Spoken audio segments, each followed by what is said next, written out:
Hey everyone and welcome to Pokemon Productions, and I have got a special review for you all.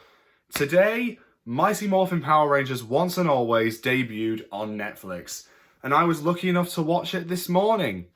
And I'm actually wearing my Green Ranger shirt for the occasion. So I thought, there was no way I wasn't going to review this. So, here I go as I review Mighty Morphin Power Rangers Once and Always. Now, I just want to point out, if you haven't seen the special yet, it is up on Netflix right now. This is the first day it's up there. I will be revealing major spoilers, so if you don't want to be spoiled, maybe come back when you've seen the special. This is your spoiler warning. So I have to admit, the special was epic. It was honestly more. It wasn't like your run-of-the-mill typical Power Rangers episode. This was truly something spectacular. You can tell that it's a Netflix production all around. And it starts off with the original 6 Rangers facing off against Robo Rita, which is the robot version of Rita Repulsa we saw in the trailers, and they're all fighting off the pussies, and then there comes that moment where Trini is killed by Rita's blast. And all the while, Billy and Zach are basically looking after her daughter Min, who, over the course of a year, has been building up herself, training herself in combat, all wanting to get revenge on Rita for destroying her mother. But to be completely honest, I've seen loads of different revenge stories to know they never end well. They never end well. And it doesn't end well for Min in this story, and I'll get to why in just a few minutes. So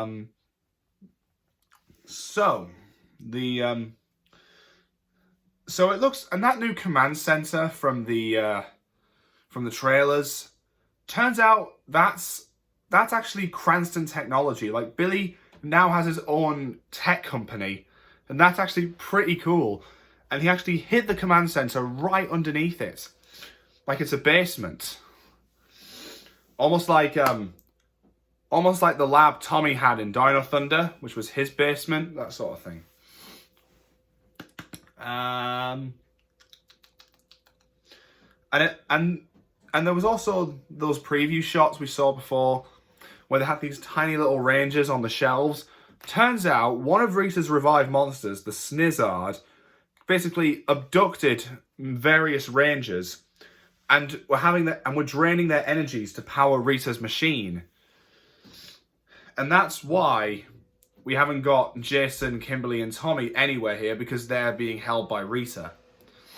And I actually noticed something when I was watching the special. The little rangers that they use, the little rangers that were on that machine, it looks like they use the Lightning Collection figures. Like, I've been doing Lightning Collection videos for a long time now, but they actually use the Lightning Collection figures as props in the special. That's almost as cool as them using the Legacy Power Morpher from Bandai's Legacy line. That is just incredible. So yeah, the putties are basically going rampant around, and there's also the Pandora Protocol. And so Rocky and Kat arrive to help them out. And there was actually a preview clip beforehand that actually explains how Rocky and Kat become the Red and Pink Rangers again. Turns out the power coins they have are called proxy power coins, made by Alpha 9 as a contingency plan. Yes, it's Alpha 9, not Alpha 5. As well as that, we actually do have an explanation as to why Rita is a robot now. Turns out Billy and Alpha 8, Alpha 9's predecessor, were trying to bring back Zordon, which is, in case you don't remember, at the end of Power Rangers in Space, Andros basically sacrificed Zordon so he could use his Z-Wave to rid the universe of evil. He did that, and it basically purged the evil out of Rita Repulsa. And when they tried to restore Zordon, it cracked his energy tube, and Rita's evil particles were basically escaped, and they flew straight into Alpha 8. So basically, Alpha 8 is Robo Rita. So Rita made herself a robot body out of Alpha. And that was actually, honestly, pretty surprising. I was expecting either Finster to create that robot body, or maybe the Machine Empire. But no. It was a lab accident.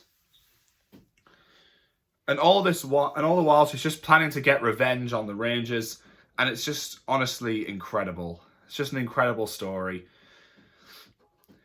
And the character of Min, I really kind of liked. She really does have a bit of an attitude on her. I mean, the original 5 Rangers were already teenagers with attitude. But she has more attitude than all 5 of them combined. She just wants to, what she thinks is get justice for Trini's death. But Zack does try and tell her that the path she's going on isn't a path of justice, it's a path of revenge. And she even takes Trini's morpher and tries to use it. Like, she tries to become a Yellow Ranger, but it doesn't work. I think that's because the power coin was chosen for Trini and not Min.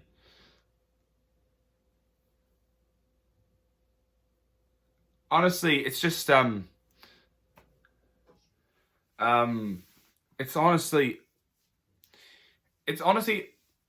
it's kind of cool seeing how Min builds up to being a Ranger. Because right at the very end, during the final battle, she sacrifices herself to save Billy, just like Trini did. And that activates Trini's former morpher. And so in the very last moments of the special, Min is able to become the Yellow Ranger. And that's pretty cool.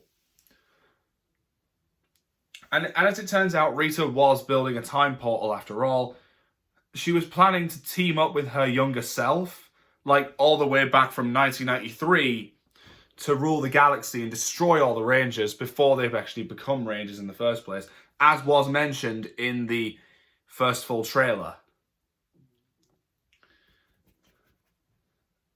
But honestly, and it all ended off with a big Megazord battle on the moon. The Megazord CGI was just so good. It was a lot better than what we got in the 1995 Mighty Morphin movie. Honestly, that CGI was terrible. And it does kind of look, and I think the CGI used in the 2017 movie was the best because, well, it's more like a traditional superhero movie we get nowadays. It was more akin to a Marvel movie, but I digress. It was overall a good special, and even at the end, there was a little tribute to Thuy Trang and Jason David Frank. Thuy Trang, of course, passing away after a car accident in 2001, and Jason David Frank tragically taking his own life last year. That's actually one of the reasons I got this shirt, so I can carry on Jason David Frank's legacy as the Green Ranger. I know that sounds really cheesy, but it's true. Yeah, there was even a tribute to them both, and it was actually a scene, like a clip, from the Song of Guitardo, which is an episode from Season 2 of Mighty Morphin. It was actually one of Tommy's very last episodes as the Green Ranger. Well, for a while anyway. But if you guys want to see a full-on epic Power Rangers special and a true continuation of the Mighty Morphin story, then Once and Always is basically for you. I absolutely loved the special, and I really hope that if I've encouraged any of you to check it out, that you will enjoy it too. So thank you all for joining me on this very special video, and here's to 30 more years of Power Rangers. Stay safe, and may the power protect you.